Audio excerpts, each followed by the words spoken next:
Namiesto megahviezdy veľké sklamanie. Podvečer mal po mesiacoch plánovania prísť do Banskej Bystrice Johnny Depp so skupinou Hollywoodskí upíri. Koncert zrušili hudobníci, a to vraj pre nebezpečenstvo, ktoré tam vraj hrozilo im aj fanúšikom.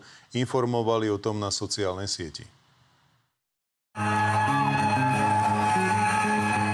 V podstate to je pre nás taký malý zázrak. Bude tu niečo, čo tu ešte nikdy nebolo. Takto hovoril jeden z organizátorov pred rokom, po tom, čo kapela, kde účinkuje napríklad aj Alice Cooper, predvčerom zrušila koncert v Budapešti, neprišli dnes ani na Slovensko. Maniere?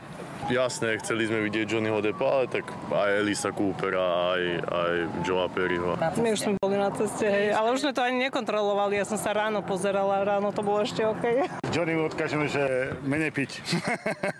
Neviem, že keď je na Slovensku, mali si dať týždeň takú pauzu tuto. Jeden z organizátorov nám ukazuje areál a vybavenie, ktoré na koncert pripravili, pódium, na ktorom sedel aj pápež František na ostatnej návšteve Slovenska. Ľuďom okolo kapely Hollywood Vampires sa to ale nepáčilo. Podvečer zverejnili na sociálnej sieti vysvetlenie. Po príchode na miesto konania na Slovensku rýchlo vyšlo najavo, že výstavba objektu je neúplná a preto nebezpečná pre skupinu aj širokú verejnosť. Toto zrušenie nesúvisí s nedávnym zrušením v Budapešti, ale môžeme vás uistiť, že všetci členovia kapely sú v bezpečí a zdraví. Úprimne sa ospravedlňujeme. Po 4-hodinovej ceste sme sa dozvedeli, že koncert nie je. No teraz sme akurát zaparkovali auto, my sme aj zo Žiliny a videli sme na internete, že vlastne to všetko ruší. No.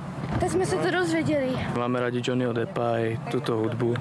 My tu išli hlavne kvôli tomu. S organizátorom Jánom Poliakom sa nám nepodarilo spojiť telefonicky. Na SMS správu, ako reaguje na vysvetlenie kapely, sme do času našej uzávierky nedostali odpoveď. Kým sklamaní fanúšikovia odchádzajú, Banskobystričania sa istým spôsobom tešia. Mesto totiž niekoľko dní pred plánovaným príchodom hollywoodskej hviezdy vyasfaltovalo túto pôvodne poriadne pokazenú cestu na amfiteáter.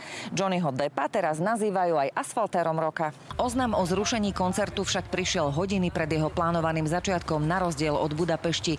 Organizátor hovorí, že peniaze všetkým vráti. Zatiaľ sme sa ale nedozvedeli ako. Martina Kašiarová,